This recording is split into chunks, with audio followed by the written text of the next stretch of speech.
Imagine waking up one morning to find your country split in two not just by politics, but by concrete walls and barbed wire. That's exactly what happened to Germany after World War II. In 1945, Germany was carved up like a big defeated cake, divided into 4 zones. The Americans, British and French took the West, while the Soviets took the East. But it didn't take long for the two sides to drift apart.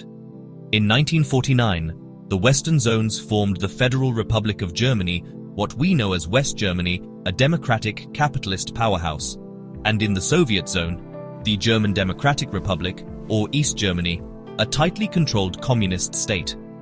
But here's where it gets even more intense. Berlin, the capital, was smack dab inside East Germany, but it too was sliced up. East Berlin became the capital of East Germany, and West Berlin became this isolated island of freedom deep behind the Iron Curtain. As the 1950s rolled into the 60s, life on the two sides couldn't have been more different. West Germany boomed, riding the wave of the Wirtschaftswunder, the economic miracle that turned it into one of Europe's richest countries. East Germany? Not so much. The planned economy struggled, and the government clamped down hard on dissent. People started fleeing to the West. Doctors, engineers, students, you name it. The East was bleeding talent. So in 1961, the East German government built the Berlin Wall almost overnight. Suddenly, families were separated, friends divided, and crossing from one side to the other could be deadly. The wall wasn't just concrete and barbed wire. It was the Cold War, made real. Decades rolled by. West Germany kept growing, open and prosperous.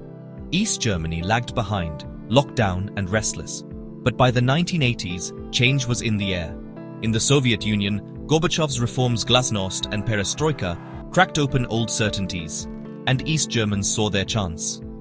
In 1989, peaceful protests swept through East Germany. People chanted for freedom, not violence. The government couldn't stop the tidal wave. And then, on November 9th, the unthinkable happened: the Berlin Wall fell. Crowds surged through the checkpoints. People danced on the wall, hammering away at the concrete, tearing down decades of division in a single, unforgettable night. But the story didn't end there. Less than a year later, on October 3, 1990, East and West Germany officially became one country again. Reunification wasn't easy, but it was historic, not just for Germany but for the world. The collapse of the wall meant the fall of communism in Eastern Europe, and a new chapter for millions. Today, October 3rd is celebrated as German Unity Day.